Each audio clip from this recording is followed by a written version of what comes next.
Welcome to February. What's new in retro games? Can you tell me what's new in retro games, please? What's new in retro games? Can you tell me what's new in retro games this week? What? Oh, yes, it is me. It is Jace at Retrogames. I know, who'd have thought it? Back again. Another week, that's 2 in a row. We're back up and running with the show. And I'm hoping that you enjoyed last week's show. It was good fun, wasn't it? Good fun. Get back into the groove. Get back and sorting out all the old game stuff. Any new viewers out there, this is Retro Games, not the show. What's new at Retro Games? And we talk about old retro video games. I am the first retro gamer. It's official.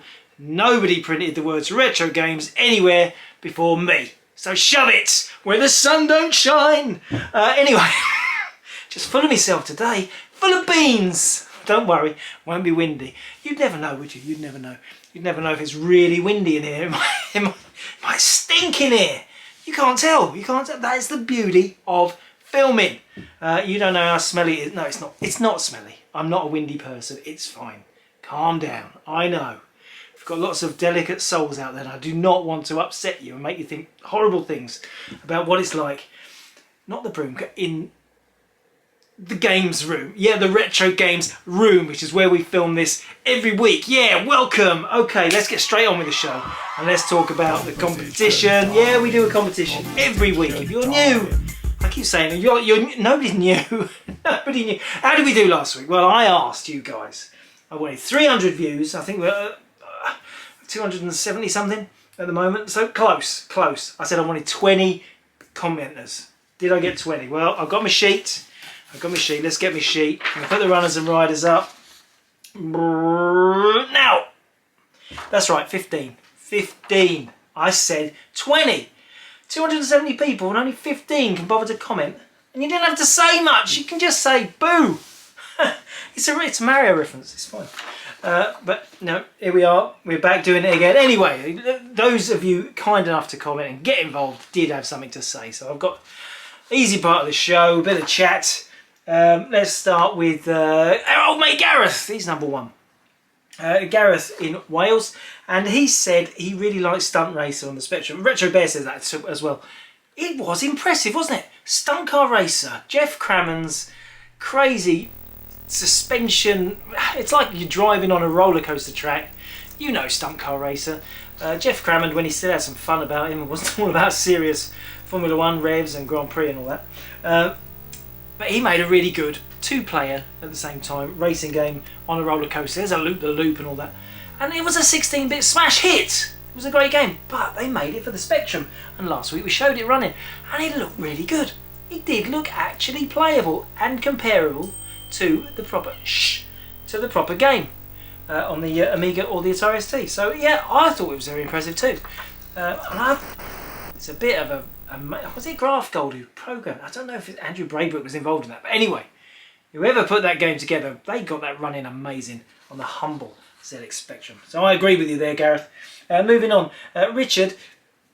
He says he watches on TV, so it's hard to comment. And someone else has said that too, and I can imagine that if you're watching this on a TV, yeah, I do not want to use my TV remote control to try and write a comment. So, yeah, I don't blame you. I'll let you off. You have got a free pass. But of course, if you don't comment, you're not in the competition. So, up to you. Up to you. Obviously, he's come back on the computer and commented on purpose. He's put the effort in, and that's why he deserves to win. He's number 2. I'm not saying it's not fixed. Absolutely not fixed. We know the special guy. Make sure it's all legal. Number 3, Justin Wormleyton. He's a regular every week. He thinks he says I'm generous to give a prize every week. You're right. You're right. Some channels with over 1 million views every week, they're not giving a prize every week, and they can afford it because they're actually getting paid out by the YouTubes. Here's what I found. Oh, stop it, Sid. Why is Siri getting involved in the show again? I thought that's early days. Was he back?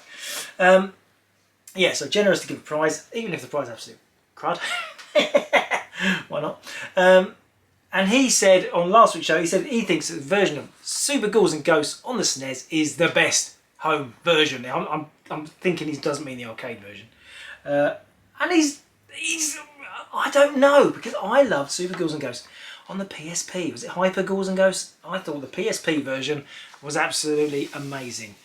One of the few reasons to still keep your PSP handy. So I'm up for comments. Any other agreements, disagreements on Ghouls and Ghosts? Oh, I did play it on the Amiga, didn't I? That got the great Tim Follin theme tune on the Amiga version. I don't know. Yeah, it's great on SNES. It's pretty good on Mega Drive too. But which one's best? Fight! No, I'm not like him. Anyway, let's move on. Number 4, and this guy. Niath Retro 1. Niath Retro. He picked me up on the pronunciation of his name. That's what he had to comment. It's like, but let's be honest, Nath Retro, Nath Retro. That to me that just says Nath Retro. But okay, you're Nathan, and it's Nath Retro. Fine. But you need to spell it different. That doesn't work. I'm sorry, you're gonna have to stick a Y in there. Nayth. That word Nath Retro sounds. Anyway, I know now. I shall not make the mistake again. Nath, well done.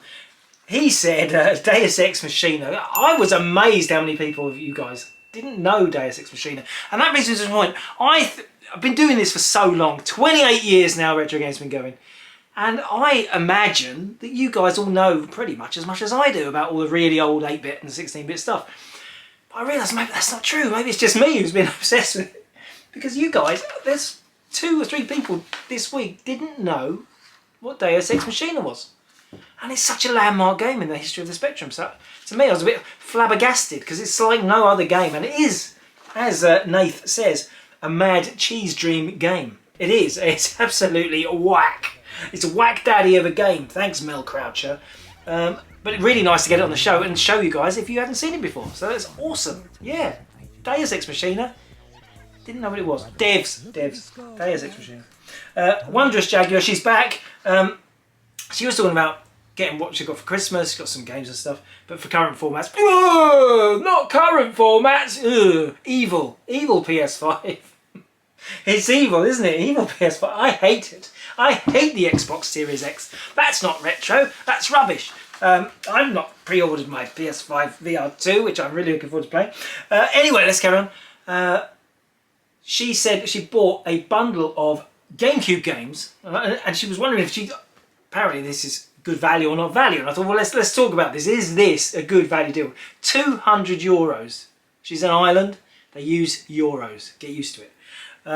She bought, how many games did you get for 200? 5 games for 200. But here's the titles.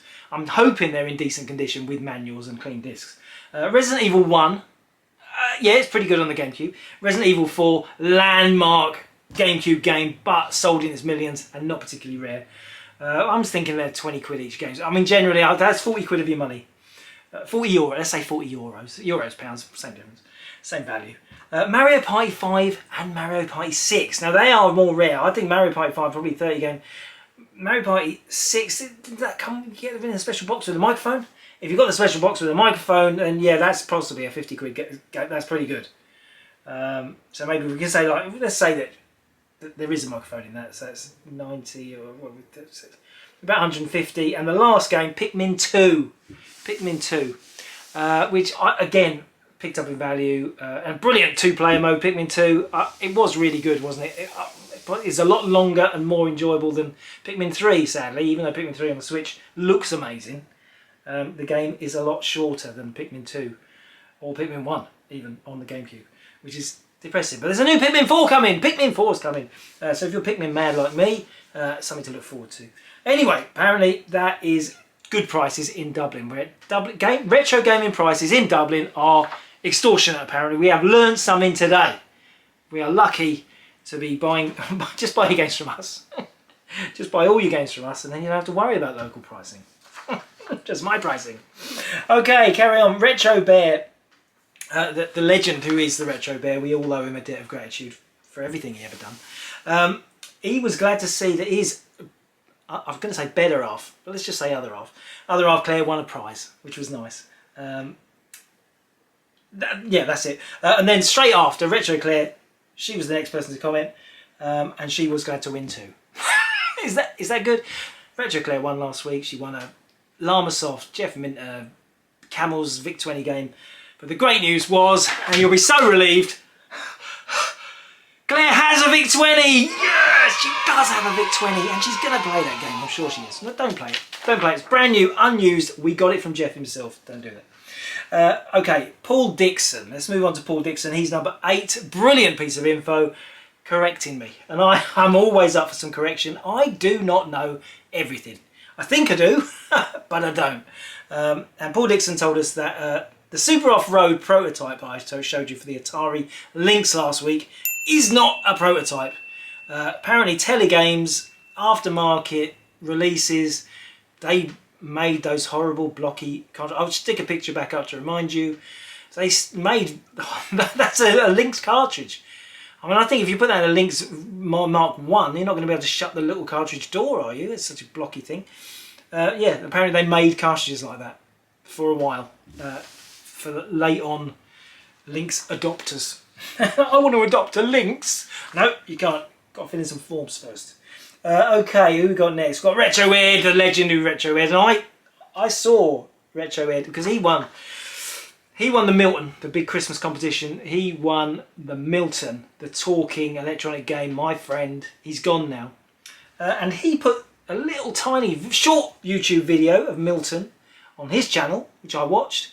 Pretty much just starting it up with some music in the background. And he got over 500 views. Whereas my expose and my chat and my game and my play and all my... I think, what, it's got 80 views or something, our Milton video. So I don't know why. I don't know why. Obviously other people are far more popular than me.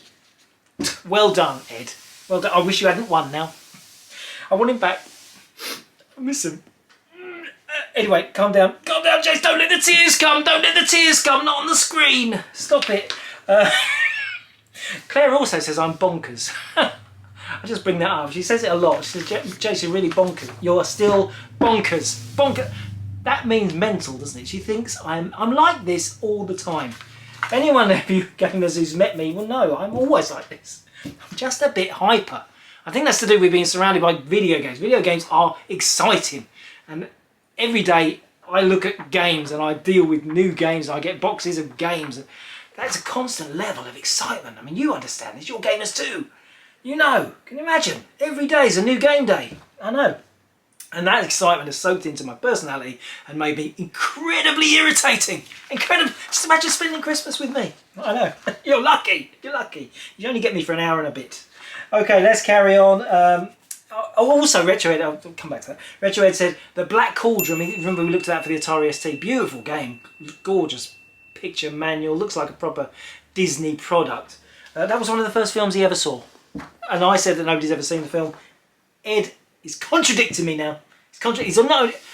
Why not just put a short video about you going to the cinema to see Black Cauldron and get a couple of thousand views on it? Just do that, Ed. Do that. Okay, moving on now. He's not going to talk to me anymore. Lou, she said, oh, is it Lou? Is it she? He? Could be, I don't know. Louis? Could be Louis? He? I don't know. I don't know.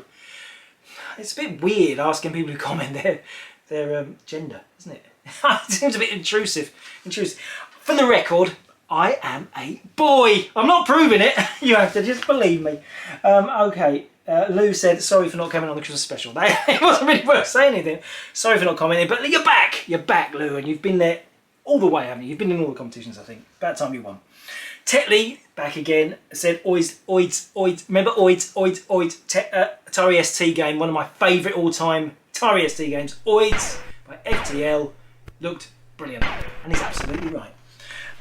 Or she. I'm getting into a bit of a minefield, aren't I? Knowing who's... I know Wondrous Jaguar is female, and I know Retro Claire is, but I'm just assuming everyone else is boys. But that's not true. I mean, I don't know.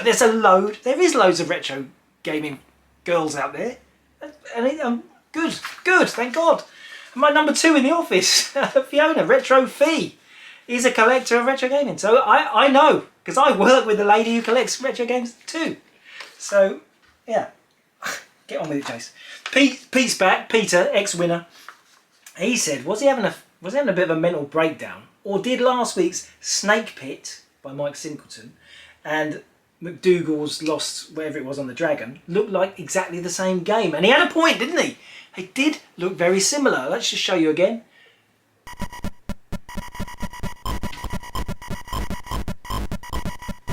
Yeah, let's be honest, that dragon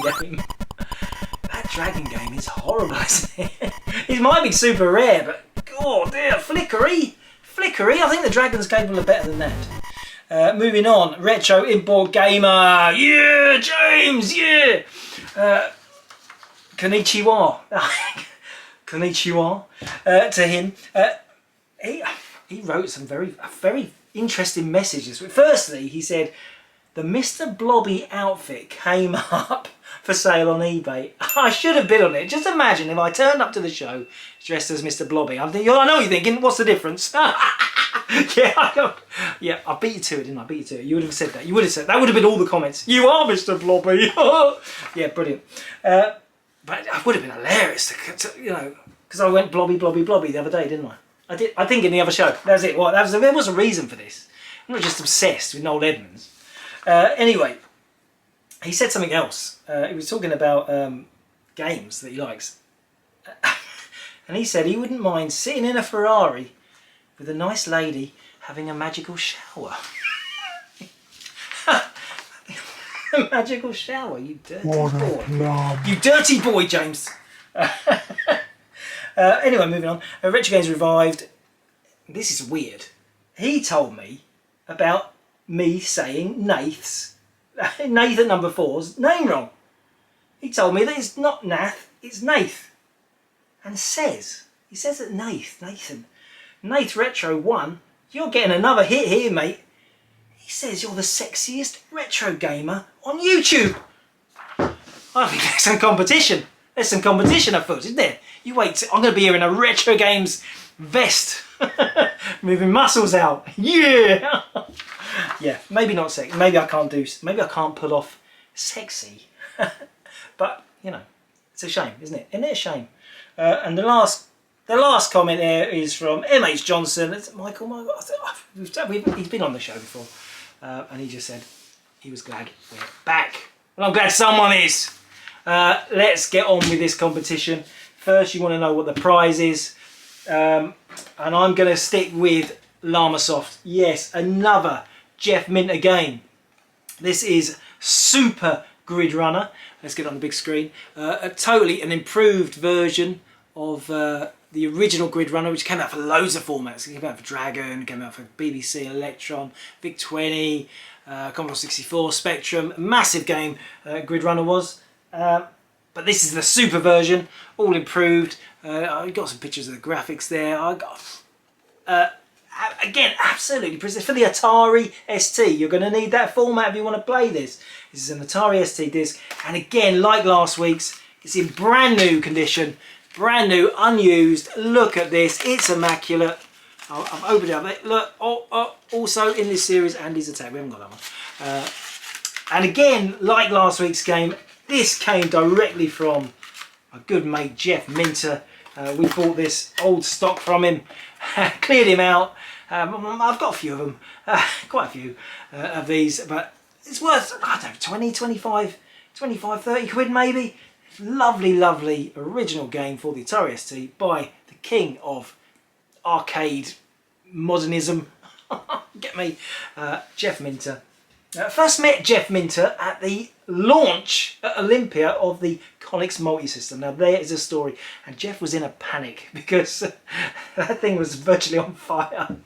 It was one hell of a launch for a console that never came out, sadly. But anyway, poor Jeff got stuck in the middle of that. Anyway, yeah, you can win this. You know what I've got to do now? I've got to bring on my old mate. Yes! Hit the theme tune. My name is Marvin. My name is Marvin. Remember my name. 'Cause my name is Marvin. My name is Marvin. Marvin, yeah, Marvin. Okay, I've got to change the numbers on the top to 14. Let's power it up. Are we going to get the E's today? Now, another thing that Claire said, and it's a very good point. It's amazing, actually. And she said that every time we start this up and it comes up with the E's, Ed wins. Because you might remember, Ed has been a multiple winner. He didn't just scalp us for the Marvin. He's won before. He's won loads. Not Marvin. Milton and Marvin sitting in a tree. Kissing. That's a nice video. You watch that on YouTube. Yeah, Ed, you'll get a lot of hits on that one. But you're not having Marvin. Marvin's with me. You're not having him. You've taken my Milton. I'm keeping my Marvin. Let's power him up before I get so carried away. You've all switched off. What have we got? No ease. Ed's not going to win. I say that and he will. Okay, now what is number? Ed's number 9. We don't want number 9. If it comes up number 9, you guys are going to be chucking stuff at your screens or your TVs, wherever you're watching. Okay, let's go. 5, 4, 3, 2, 1. Go, Marvin. It's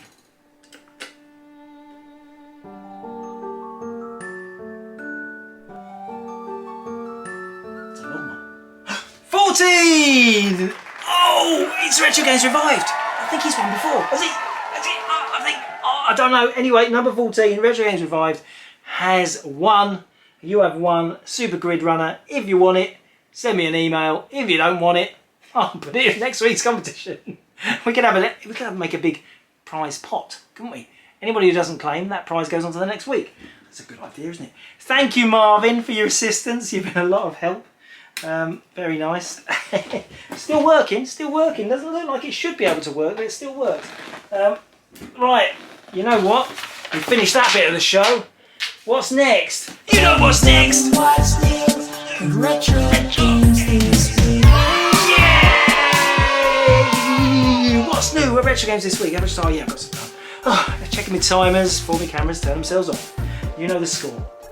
Well, what's first to talk about this week that's new in the site, because it's been quite another relatively busy week, and there's some interesting bits and pieces to show you. Let's start with some hardware. I like to start with the hardware, and we're getting to a point where we've done the show so long that we might be getting the same thing twice. But here we go. This is a Atari Jaguar. Yeah, beautiful. Atari Jaguar is one of the most gorgeous designed consoles ever made.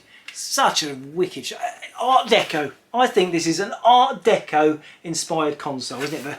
The flutes, you know, at the top, I don't know. It is a beautiful thing. I mean, this is when they could design consoles, didn't they? I know PS5's a bit out there and, you know, minimalist kind of Xbox Series X, but this is a proper console. This looks exciting, doesn't it? It's got like hydrofoils. It's mad. Anyway, yeah, we got a lovely Atari Jaguar. We've talked about them before, I think. This one's got 2 controllers. That's 2 controllers. It comes with a UK power supply. It's UK. It's fully tested. It's got the original manual. Not particularly exciting. And Cybermorph, which is the game that generally came free with it. And the Cybermorph's even got its little, it's got a little keyboard overlay, like in television, just clips into the controller, gives you specialist instructions for additional controls, and that is an Atari Jaguar. To start us off, about something else Jaguar related to get you excited is this, and we haven't shown you this on the channel, I don't think. This is the Atari Jaguar CD system. Yes, it's there. It's elusive. It is. Let's get that on the look. Again, it's beautifully designed. It does look good. Plugs in like CD32. CD30. What the hell are you on about? CD32. Like a mega CD. So a mega CD, but it plugs in like a 32X. So it plugs in through the cartridge slot on the bottom. You plug it in. And then you open the lid and you pop your discs in and then you play games on disc.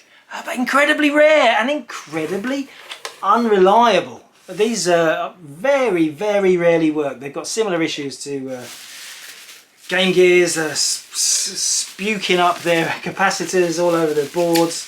But the great news is this one is fully working. Yes, fully working. They call this the toilet. I remember when this came out, people referred to it as the Jaguar toilet because it was a bit like the way it sits on top of the console and the lid opens. It's a bit like, oh, yeah, like a little mini loo.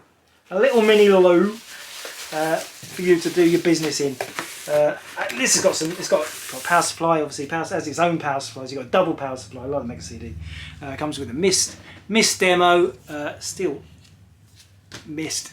Vid Grid. This is a weird game where you play through a music playlist. It's a bit odd. Came free with the original console, with the original CD drive. And then a couple of games, Highlander and Blue Lightning. That's an expanded version of Blue Lightning. The Lynx game. Blue Lightning, famous on the Lynx. This is Atari's answer to Afterburner.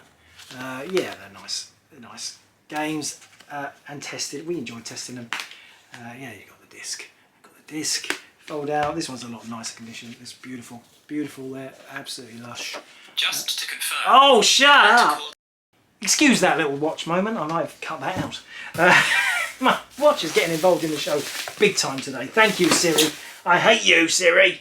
No, it's going to make him talk again, isn't it? Anyway, yeah. Mega rare, super duper Jaguar CD system. Getting us kicked off with something exciting.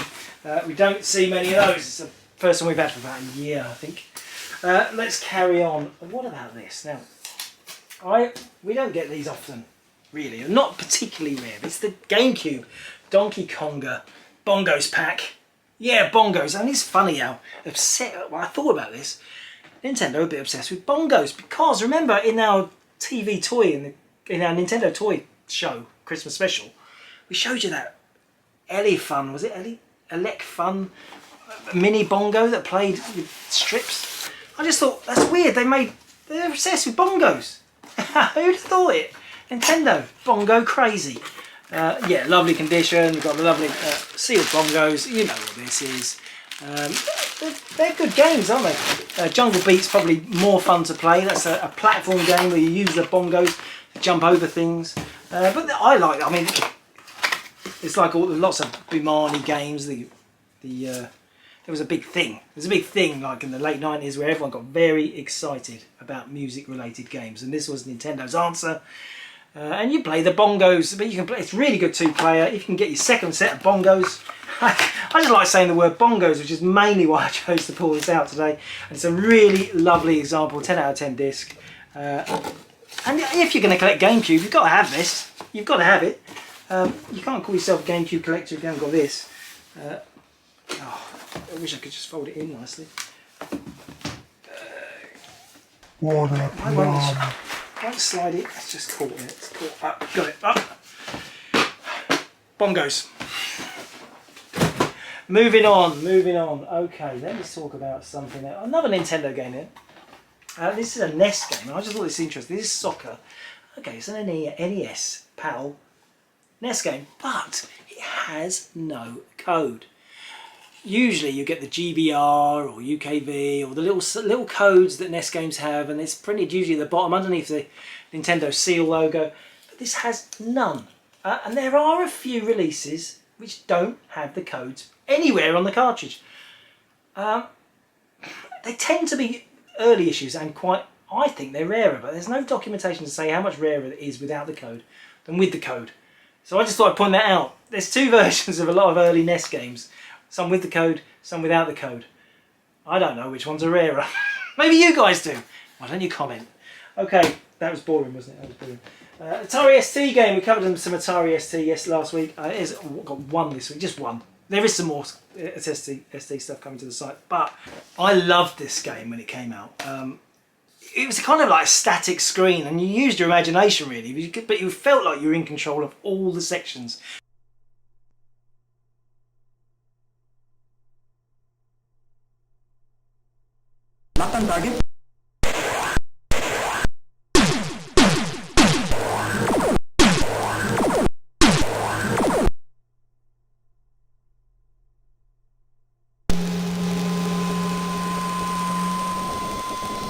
Space, the final frontier.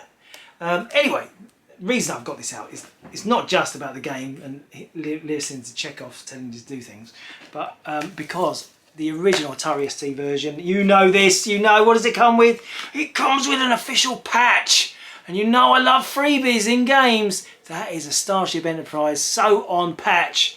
And it was always amazing this game never came out for the Amiga, it didn't. This is the first official Star Trek game I can remember. I think possibly on the Apple II there was something Star Trek before this. But as far as I know, 1988 is it? 1987. This is 1987 official Star Trek game, and I'm putting it out there that this was the first UK released official Star Trek game, and I loved it when it came out because I was a big Trekkie. I was a big Trekkie. I like Star Trek. Shoot me down. Loads of you like Star Trek. Come on, it's not just me. Everyone loves it. All right, some people love. All right, a few.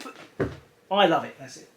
What about this? I've got a Neo Geo CD. We've got one of them came in this week. A lovely, lovely game. Top Hunter.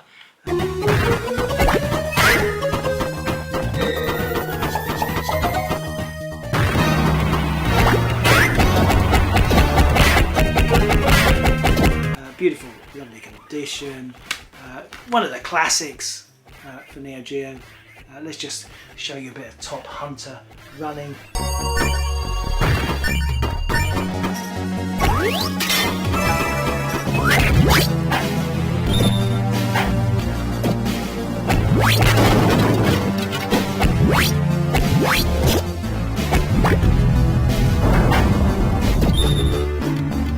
Lovely, lots of arcade action, classic.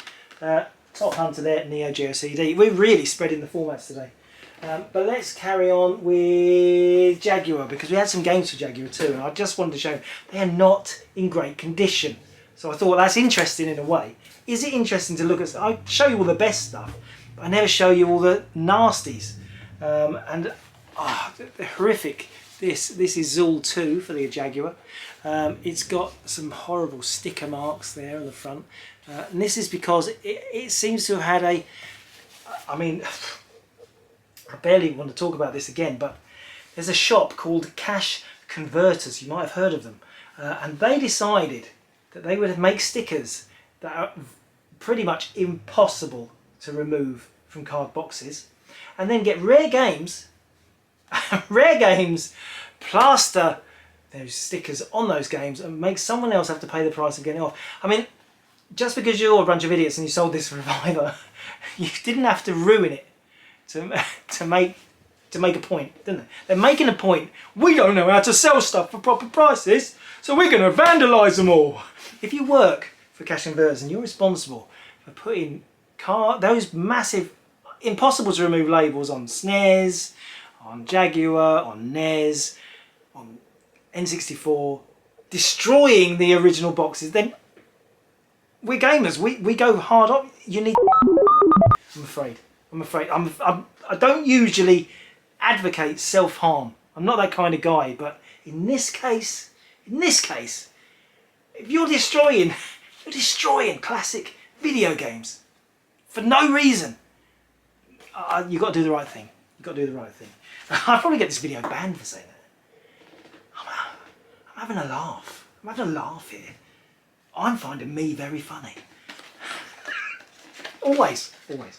Anyway, I'll carry on showing it. It's pretty rough and ready, this game, and it hasn't got a manual. This box is a little bit squashy washy. But there's also something else sad about this, and that's these. You see these square bits, a bit like you get on the Atari. There's gaps under the labels, and if you can find them with your fingers, you can push them in and ruin the label. And that's happened in this case. It doesn't affect the game, but it's just sad. It's vandalism. But it's probably the same guy in Cash Converters who did that. Yeah. Oh, I hate these games. Why do I make them so cheap? That was up to you. Don't destroy them, though. Carrying on, we've got a rough-looking Tempest 2000. Yeah, Jeff Minter again.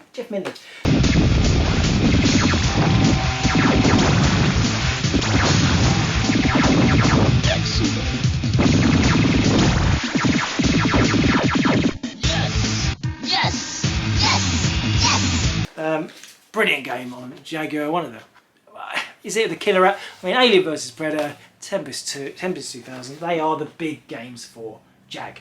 It might not be the rarest or maybe the most exciting, but they were the games that sold the system to the few people who bought it.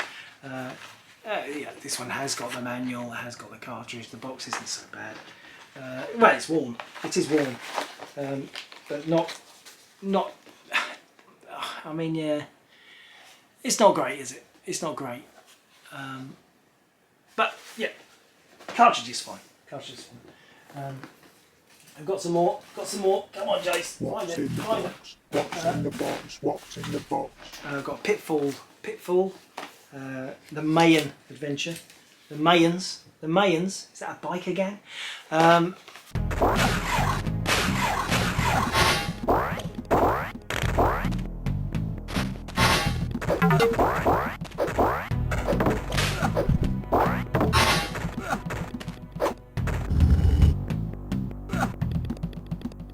There we go.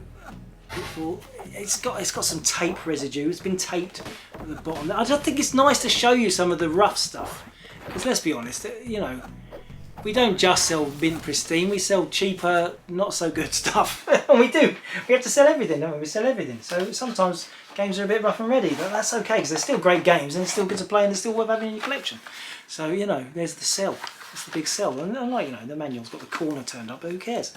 You know, this is a pretty ancient game now, and there was this 92, 3, 95, not great at guessing. It's quite a late one. It's actually quite a late one. For Jag, Mayan Adventure, quite rare. Remember Pitfall, David Crane's amazing, at the time, Atari VCS. I mean, it's got some history there, isn't it? I know Pitfall Mayan Adventure came out for Mega Drive and Mega CD, but it also is an Atari classic, isn't it? Pitfall 1, Pitfall 2 on the Activision label. The first game you ever played with a rope? Original Pitfall, maybe. We'll discuss that when we get an actual Pitfall in. What about Doom? Doom, actually that's probably another, maybe the third classic game. System seller for the Jaguar. Again, a little tiny, just you see that little white, but you can get away with it because it kind of looks like part of the artwork. But that is a sticker mark, which is a bit of a pity. This game isn't too bad other than that.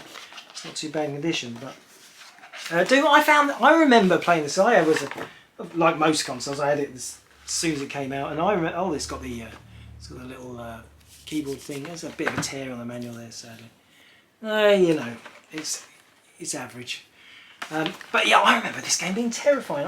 It was the first Doom that I really got deep stuck into. I didn't have it on PC or anything. I didn't play it on the SNES, but I really loved it on Jaguar. And I found it terrifying.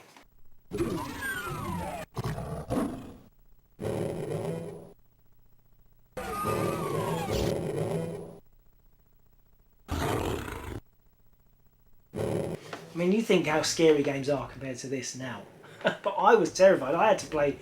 Someone else had to be in the room with me when I played it because I got so deep involved. And that sounds pathetic now, and I realise that. So yeah, I'm just telling you how pathetic I am.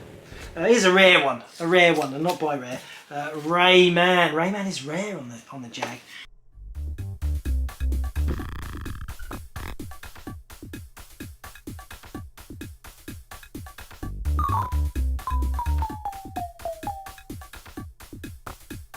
Beautiful Ubisoft platformer, beautiful graphics, and probably one of the best games on the Jag. It's probably why it's so hard to find. People didn't realise it came out because it's classic. I mean, it's really popular on PS1, the original Rayman, but to have it on a cartridge, lovely. We never got Rayman 1 on N64, did we? We just got Rayman 2. Yeah, so really nice Rayman. Again, the box is a bit 7 out of 10. It's a bit rough and ready, but it is complete and it's all there. Yeah, nice. Jag. Is that enough Jaguar for today? I think so. Let's move on. What about a couple of books? Books? Yeah, books. We've got this. And I thought this was interesting. There's a lot of buzz around at the moment about a new artificial intelligence. I can't remember what it's called. Something GPD, something. I don't know. There's a website for it. You'll have seen it all. And you can ask it anything and it gives you quite comprehensive, immediate, human-style answers. And I think it's actually a pretty massive breakthrough for AI. But you could also have AI on the BBC and Electron. Yeah! On the 48K Electron. Let me just read this to you. This is a book by Keith and Stephen Brain. A good name. Let's just read this to you. Artificial intelligence on the BBC and Electron computers shows you how to implement AI routines on your home micro and turn it into an intelligent machine which can hold a conversation with you, give you rational advice, learn from you and teach you, and even write programs for you. They were ahead of the curve by about 30 years or 40 years, maybe getting that way. Incredible. Incredible. I mean, I've got, there's a lot of programs to learn, a lot of programming and a lot of languages to, it's going to take some work, but I think that's probably how they made that AI. They found this book and thought, let's do this on a modern computer and see if it works. And it did. And it did. Fascinating. AI on the Electron and BBC. Wow. Another book. And this is just a book that's coming this week because it's unusual. This is Spectra Video Computing. Now, you might not even know what a Spectra Video is. It's a really, really rare computer. Is it related to Sword M5? I think it might be. But Spectra Video, the company famous for making joysticks, they put out their own computer, the Spectra Video. It was released in the UK, the SV328, is it? SV3283.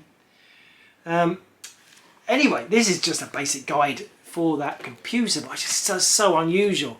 I mean, I think we've only ever had the computer in a couple of times in the last 28 years. It's that rare. So anything that we get for Spectra Video, well, worthy of coming on the show. Okay, you can move on. No more books. What about this? Something for the QL. QL, yeah, we're talking about formats today. This is a memory expansion. 512K for the Sinclair QL. Let's put it on. It's called the 512K Expander RAM with throughput by Miracle Systems. It's a RAM pack. It's a RAM pack like we used to have for the old ZX81, but for the QL. And I just thought, well, that is an unusual thing. Let's bring it to your attention on the show. Yes, boring. Okay, but not if you're a hobbyist computer type guy and you want to pump up your 128K QL to having a massive, what was it, 256? I don't know, I have to think about it. No, I think it's 128. It's 512. Half a meg on a QL. That's pretty good. It's a 1984 machine, remember? It's well before it's STs and Amigas. Anyway, carry on. What about an Atari game? I've got an Atari game here. This is Star Wars. Again, another one. This is Atari VCS. I'm just bringing you this out to show you a shoddy game. You see the flaps damaged.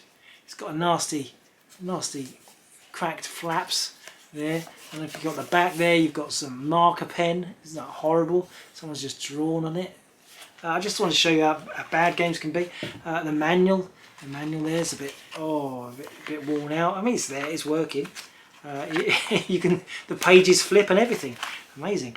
And then we've got the cartridge, and the cartridge's got a bit of glue bleed through. You can see there's some wear sort of staining to the label. So I just thought, wow, that game's got so many things wrong with it. Let's put it on the show, just to show you. Yeah, it's not all about pristine mint stuff all the time. But let's talk about some mint pristine stuff, which we like. What about this? Now this is, you're thinking, Jace, this isn't retro, this is an Xbox 360 game. But how long until an Xbox 360 game is as collectible as a NES game, as a Spectrum game, as a Mega Drive game? I've been here for a long time. Everything eventually finds its place. And Xbox 360, mark my words, will be a super collectible format.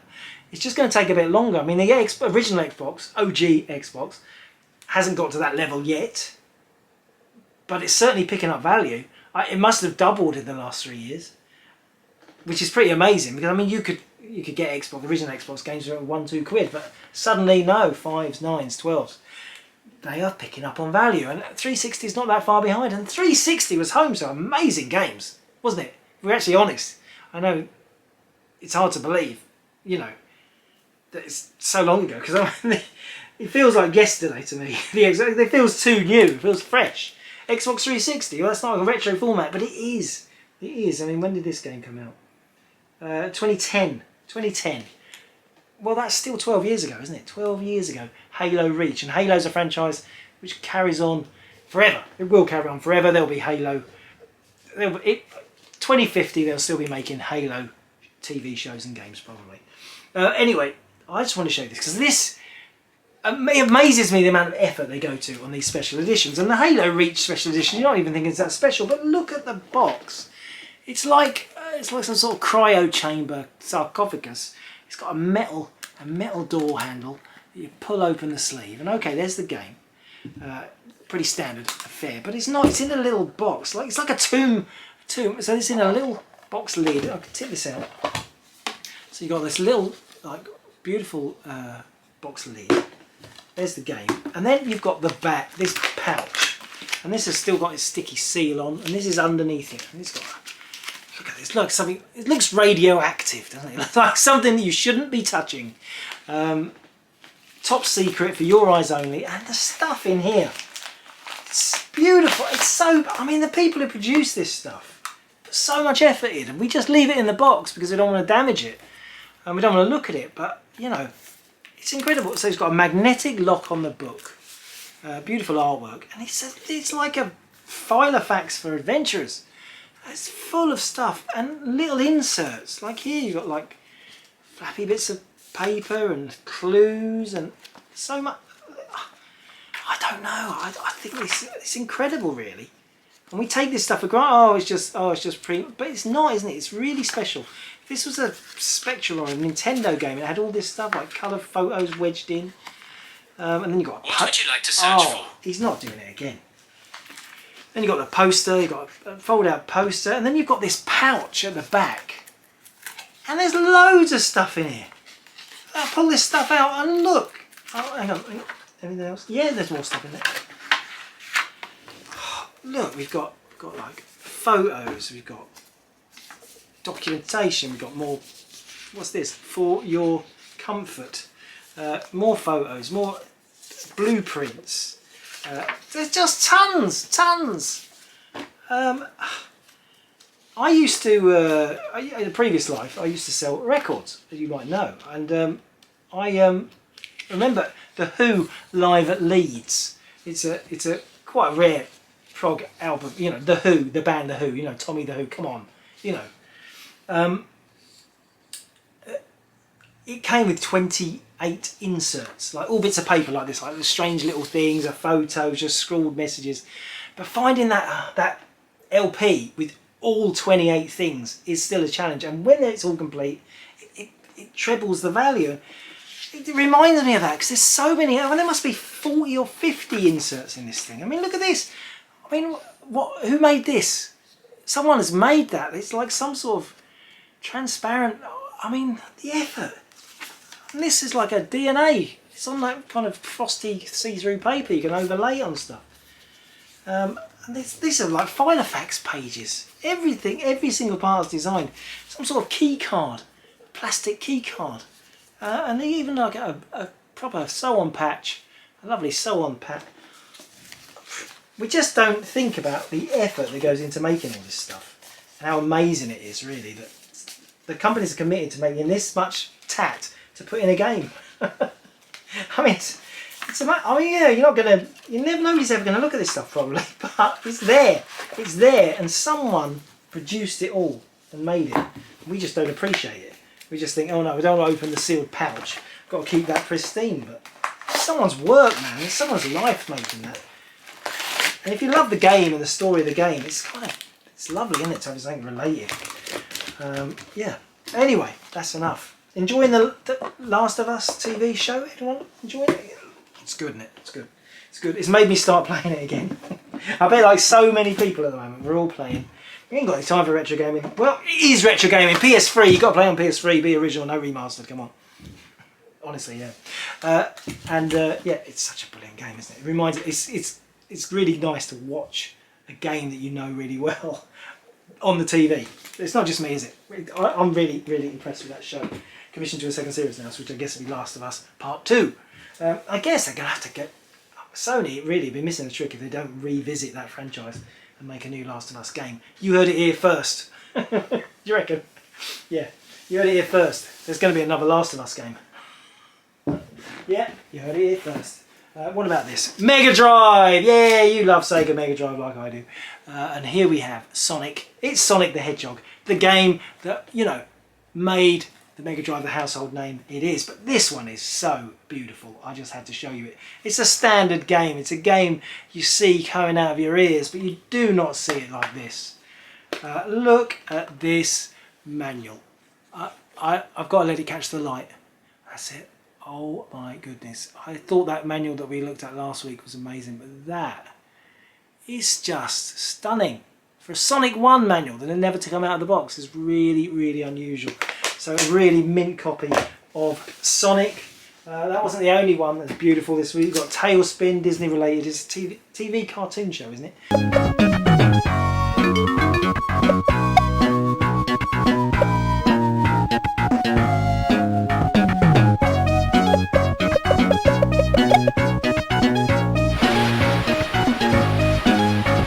I think it was a film, Tailspin. Again, absolutely gorgeous condition. Look at that manual. Look, I mean, yeah, I think you can see it has been out of its fold. There's a couple of little, the light picks it up in here, but looking at it straight with normal eyes, you wouldn't see. Anyway, we haven't listed that as movie. That's near mint, but lovely. And what about this Earthworm Jim? It's a really nice copy of Earthworm Jim, a classic platformer.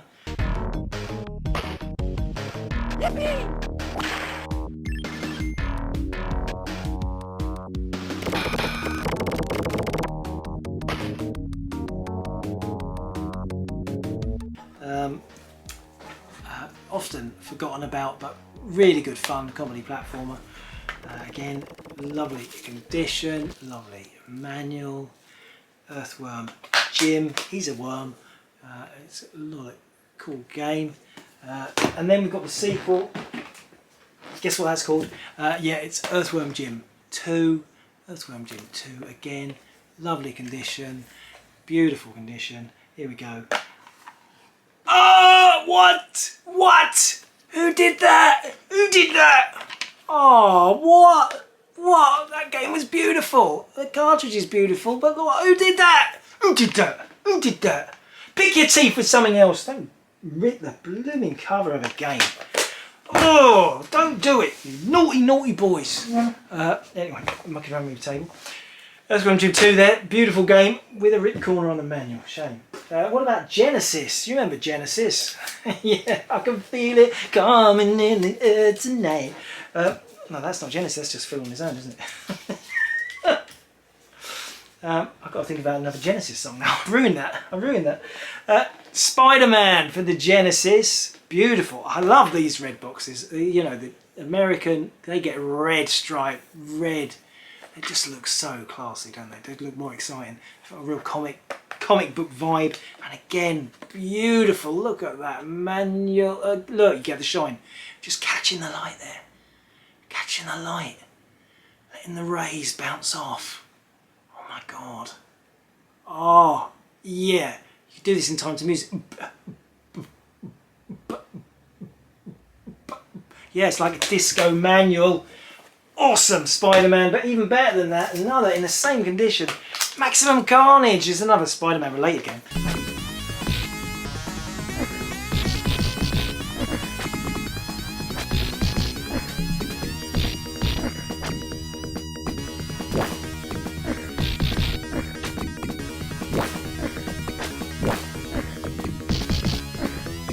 Maximum Carnage, really highly sought after arcade action game. These games are a bit like the Turtles games, a bit like fighting in the streets. And again, let's pop him open. Beautiful manual. Look at this manual. Beautiful cartridge too. Just a lovely example of a classic, hard to find Genesis game. Very nice. Thank you. Maximum Carnage. That's like me after an Indian. Maximum Carnage! Oh, right. Not much left in the box. I didn't fill it up quite so full today, though the show's still going on a bit. What about this? Something handheld. Something handheld.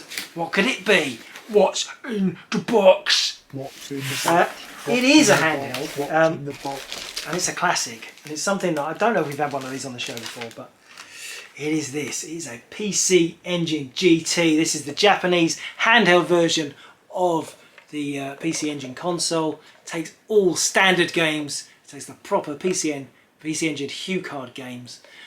Japanese only. You do have to use a ridiculously huge adapter if you want to play this with American games on it. And in beautiful condition, as you can see. Got the battery cover open there. There's a TV adapter for this. You can play TV on it.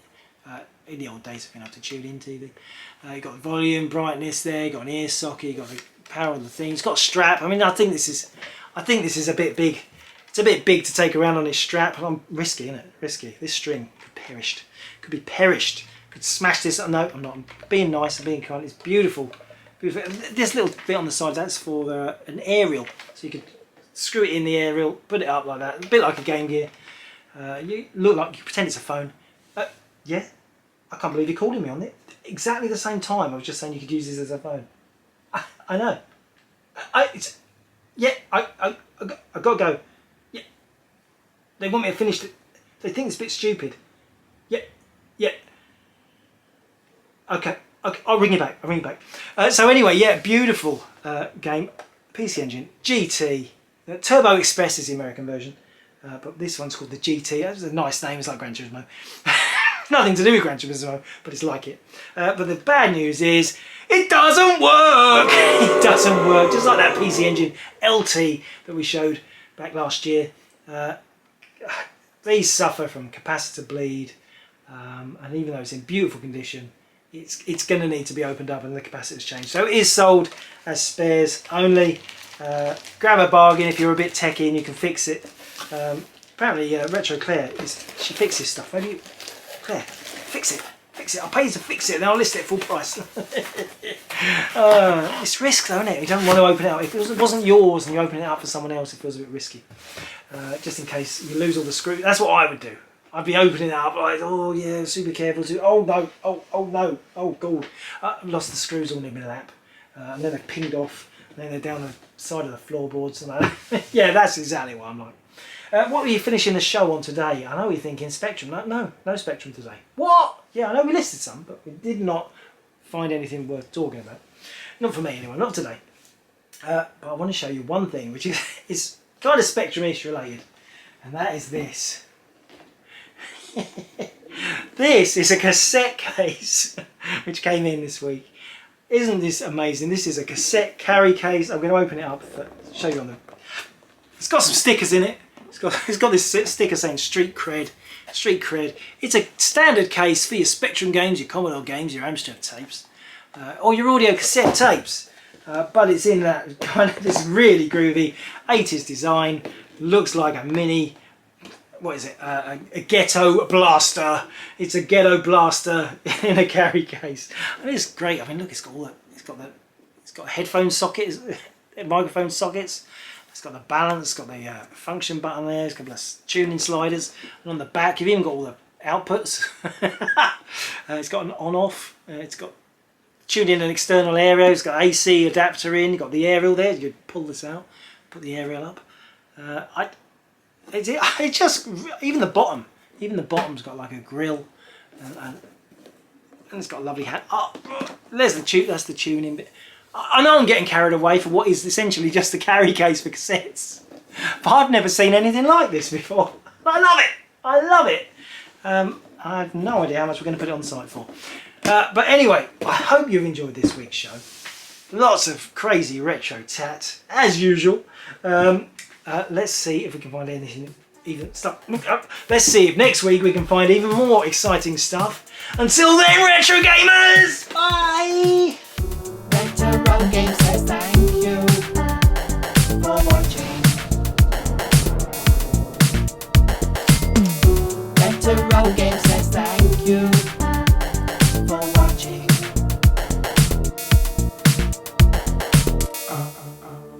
I didn't show you the tape, look.